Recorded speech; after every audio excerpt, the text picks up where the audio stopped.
سلام. سوالاتون دیشب خیلی زیاد بود. من دیگه تصمیم گرفتم بیام تو لایو اگر اینجا شلوغ نشه جواب سوالاتون رو بدم. خیلی حرفا زدین. یه چیزی که تو همشون خیلی مشترک بود خیانت بود. چقدر از خیانت ملت مینالن، یعنی خانوما اغلب. بچه‌ها خیانت هم اگه تو زندگی ما اتفاق میفته قراره بیاد یه درسی به ما بده. این که اینقدر آدم‌ها درگیرش میشن و نمیتونن ازش عبور کنن همش به خاطر ناآگاهیه، به خاطر اینکه سطح اطلاعاتتون پایینه. 10 سال خیانت دیده هنوز نتونسته با این مسئله کنار بیاد، هنوز نتونسته عبور کنه ازش. خانم‌های ایرانی واقعا باید رو اعتماد به نفسشون کار بکنن و یه مسئله که خیلی توشون بارزه اینه که همه فکر میکنن همه چی شانسه. مثلا یه آدمی پیدا بشه از آسمون بیفته زمین، خیلی منو دوست داشته باشه، با من خیلی مثل ملکه ها رفتار بکنه، اصلا هم به من خیانت نکنه. بابا نداریم یه همچین چیزی. همش خودتون باید رو خودتون کار بکنید، برای خودتون حد و مرز مشخص بکنید. خب یکی دیگه از دوستاتون گفته مرگ برادر جوونمو که تو 23 سالگی تو تصادف فوت شد نمیتونم فراموش کنم و افسردگیمو بدتر کرده.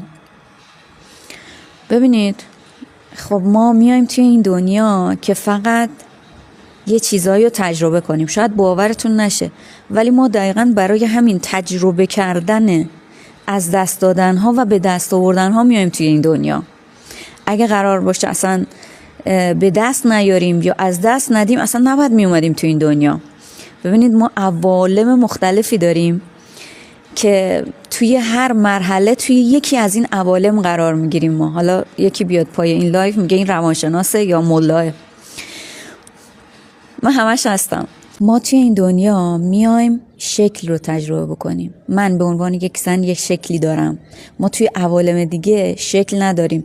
بچه‌ها ما توی عالم ملکوت لح لح میزنیم برای اومدن به این دنیا. این دنیایی که انقدر ازش شکایت میکنیم، انقدر ازش شاکی هستیم که چرا من این بلا سرم میاد، چرا من توی این خانواده‌ام، ای خدا چرا من انقدر بدبختم. ما توی عالم ملکوت لح لح میزنیم که بیایم همین چیزی که الان ازش شاکی هستیم رو تجربه بکنیم، ولی چون دید ما توی این دنیا خیلی محدوده و حافظه برتر ما از ما گرفته میشه ما درکش نمی کنیم. ولی یه مثال براتون میزنم. دقیقاً مثل این میمونه که بری یعنی ما توی این دنیا میخوایم بریم توی یک شهر بازی، سرزمین عجایب بازی کنیم، یا میریم تو اتاق فرار بازی کنیم. دقیقاً توی اون دنیا ما این دنیا رو این شکلی میبینیم، مثل یه اتاق فرار، مثل یک سرزمین عجایب میایم بازی کنیم. ولی چون حافظه برتر ما از ما گرفته میشه وقتی میایم توی این دنیا همش درگیر اینیم که چرا این اتفاقات توی زندگی من داره میفته. هرچه که ما درد میکشیم، هر چقدر زجر کشیدن ما توی این دنیا بیشتر باشه همش به خاطر ناآگاهی مونه. هر چقدر ناآگاهی بالاتر باشه، آگاهی ضعیفتر باشه، زجری که میکشیم بیشتره. یعنی اصلا ربطی نه به شانس داره نه به درآمد داره. نمیگم به درآمد ربط نداره، بالاخره ما باید بتونیم شکممون رو سیر کنیم. اون سطح درآمد ما هیچ ربطی به سطح رضایت ما از زندگی نداره، همش اینجاست. من توی همه صحبتام میگم همش اینجاست. به تناسخ اعتقاد دارم قطعاً ما میایم توی این عالم در کالبدهای متفاوت. حالا نمیتونیم بگیم خیلی با اسلام در تناقض نیست چون اصلا جرأتشو نداریم بگیم. ببین اسلام میگه که ما قراره بیایم توی این دنیا یه چیزی رو تجربه بکنیم بعد بریم اون دنیا پاسخ بدیم. توی مبحث تناسخ هم ما همینو میگیم ما میایم توی این دنیا منتها در کالبدهای متفاوتی میایم ولی اون روح یکیه.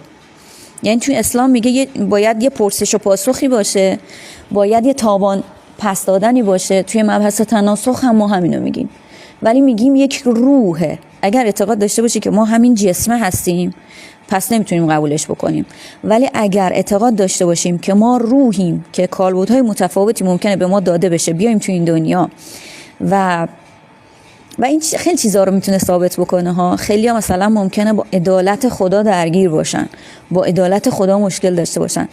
مثلا من خودم سالها با عدالت خدا مشکل داشتم، میگفتم چرا من زن آفریده شدم، چرا خدایا، چرا من. ولی بعد که به این رسیدم، بعد که اینو متوجه شدم که ما در کالبدهای متفاوت، ما یک روح هستیم که در کالبدهای متفاوت میاییم به این دنیا. یعنی ممکنه من توی تناسخ بعدی، البته ما اعتقاد به مسخ و این چیزا نداریم، ما فقط میگیم تناسخ، چون ما یه مسخ داریم، یه فسخ داریم، یه نسخ داریم. ما تو مبحث تناسخ میگیم فقط در قالب جسم ما میاییم به این دنیا، در حالی که توی مباحث دیگه مثلا میگن در قالب گربه میای، در قالب سنگ میای. ولی ما روحیم، روح نمیتونه سنگ بشه، روح نمیتونه درخت بشه، روح فقط میتونه در قالب کالبد جسم بیاد به این دنیا. ما در کالبدهای متفاوت، یه موقع زن میایم، یه موقع مرد میایم، یه موقع معلولی میایم، یه موقع کوتاه میایم، یه موقع بلند میایم، یه موقع توی خانواده پولدار میایم، یه موقع توی یک خانواده فقیر میایم. و اینا مجموعاً عدالت خدا رو ثابت میکنه.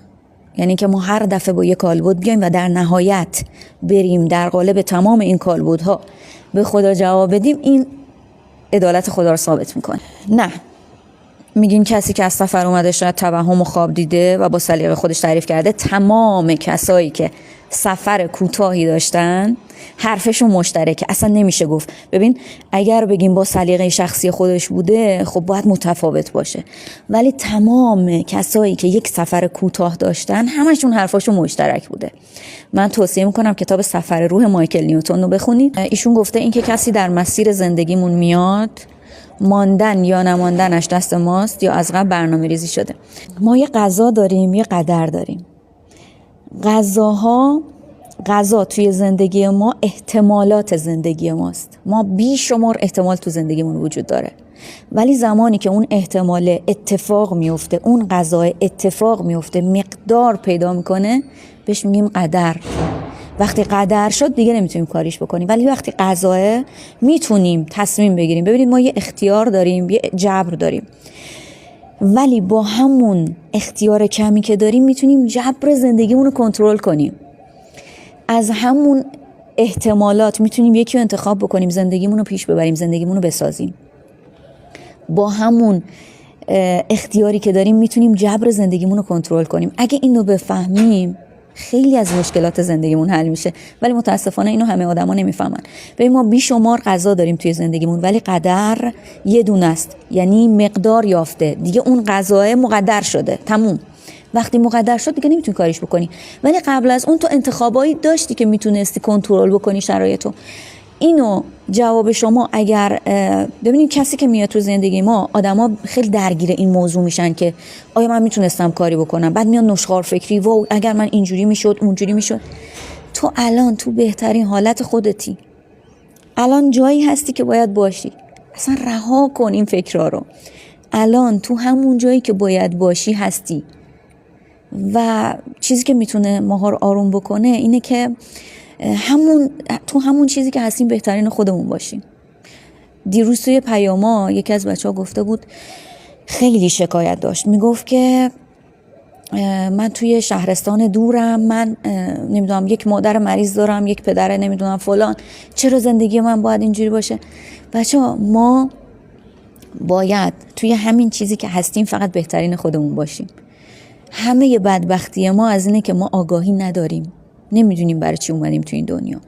اگر اینو درک بکنیم که چرا اومدیم توی این دنیا، دیگه اینقدر زجر نمیکشیم. تمام بدبختی ما از این ناآگاهیه. تو قراره تو همین چیزی که هستی بهترین خودت باشی، چون شاید تو زندگی گذشتت خیلی آسون بوده زندگی برات. تو خودت گفتی زمانی که به تو قرار شده یه کالبد جسم بدن بیای توی این دنیا، خودت گفتی من میخوام این دفعه چالش‌های بیشتری رو تجربه کنم، زندگی قبلی خیلی بر من آسون بود، این دفعه میخوام چالش‌های بیشتری رو امتحانش کنم. خودت بالبال زدی که بیای توی اون زندگی، حالا توی یک روستا با یک خانواده‌ای که زندگی باشون خیلی سخته، خودت بالبال زدی چون می‌خواستی چیزای جدیدی رو تجربه بکنی. دقیقاً مثل اینه که تو قرار بوده از اون بالا نگاه می‌کردی. ما اینجا دیدمون خیلی محدوده، تو از اون بالا نگاه میکردی به این دنیا و میگفتی من میخوام برم اینجا بازی کنم، این قسمت رو میخوام بازی کنم، این خیلی هیجان انگیزه. باور کنید اینجوری بوده. حالا من نمیتونم خیلی از دریافتی های خودم بهتون بگم، ولی شما وقتی مثلا از بالا به یک شهر عجایب نگاه میکنی یا مثلا یک پارک خیلی عجیب غریب نگاه میکنی، میگی من میخوام اون که خیلی هیجان انگیزه رو برم بازی کنم. دقیقاً از توی عالم ملکوت وقتی قرار بوده به ما یک کالبد جسم داده بشه، دقیقاً ما همینجوری بودیم، میگفتیم من میخوام برم اونجا بازی کنم، اون هیجان انگیزتره. چطوری میشه مقدرش کرد؟ خب میگم دیگه بچه‌ها، ما قضا داریم، قدر داریم. قضا یعنی احتمالات مختلفی که توی زندگی ما ممکنه پیش بیاد، احتمالات مختلفی که هست. قدر وقتیه که من یه راهی رو انتخاب کردم، حالا دیگه انتخابش کردم، مقدر شده، مقدار یافته، تمام دیگه باید رهاش کنم. تمام. من دیگه تو گذشته میتونم دخل و تصرفی داشته باشم، میتونم چیزی رو عوض کنم. اگه میتونم عوض کنم خب برم بهش فکر کنم، برم موها خودمو بکنم، مدام نشخوار فکری بزنم تو سر خودم. اگر میتونم تغییرش بدم، اگه نمیتونم تغییر بدم، تمام. از این به بعد بهترین خودت باش، از این به بعد بهتر فکر کن، از این به بعد بهتر عمل کن. فکر کردم به گذشته، من وقت نمیتونم چیزی رو تغییر بدم تو گذشته، تأثیری نداره دیگه، برای چی بهش فکر کنم؟ تمام. نمیدونم من چرا بی احساس تر شدم، این طبیعیه. بی احساس تر شدن، ببینید ما یه نیمکره راست داریم، یه نیمکره چپ داریم. خب اگه تو از این نیمکره راستت بیشتر استفاده بکنی، نیمکره راستی میشی، احساسی تر میشی. اگه از اون نیمکره استفاده بکنی، نیمکره چپ، منطقی تر میشی، همه چیزو میخوای با منطق بسنجی، احساست کمتر میشه. آدمی موفقه تو زندگیش که هم احساسو داشته باشه، هم منطقو، هم از نیمکره چپ، هم از نیمکره راست در کنار هم. و اینا تمرین داره بچه‌ها. اگر مشکل دارین که خیلی مثلا حس میکنین منطقی شدین، احساستون کم شده، بیاین تمرینایی انجام بدین که این دوتا نیمکره رو با هم فعال میکنه، کنار هم، نه خیلی راستی نه خیلی چپی. یه سری تمرینا هست، مثلا همزمان با دوتا دستتون بنویسید.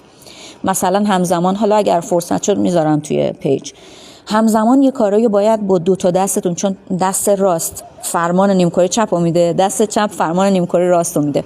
اگر بتونید این کارا رو با دستتون همزمان انجام بدین، دوتا نیمکره رو در کنار هم فعال میکنید. هیچ آدمی با یک نیمکره نمیتونه موفق باشه تو زندگیش. نیمکره راست و نیمکره چپ در کنار هم. درسته که بخشش دیگران نیست، بخشش خودمون هست. بله قطعاً بخشش خودمونه. ما زندگی به خودمون میبخشیم. وقتی دیگران رو میبخشیم، تازه زندگی رو به خودمون میبخشیم، تازه لذت زندگی رو میچشیم. تو وقتی یه نفر رو نمیبخشی، یه اتصالی با اون برقرار کردی، این اتصاله رو حفظش میکنی، نمیذاری از زندگیت بره. پرتش کن بره، ولش کن، قیچیش کن. رویا و تخیل خوبه؟ تخیل خوبه، تخیل خیلی خوبه. تخیل ما رو میتونه به جاهای خوب برسونه. بچه‌ها من سالها هم در مورد این فکر کردم که ما خیلی منطقی باشیم خوبه یا خیلی احساسی باشیم خوبه، از نیمکره راستمون استفاده کنیم خوبه یا از نیمکره چپمون استفاده کنیم خوبه. و در نهایت به این رسیدم که باید دوتاش کنار هم باشه. یعنی تو احساس داشته باشی، تخیل هم داشته باشی، منطق داشته باشی، نمیدونم محاسبات هم داشته باشی، همه اینا در کنار هم.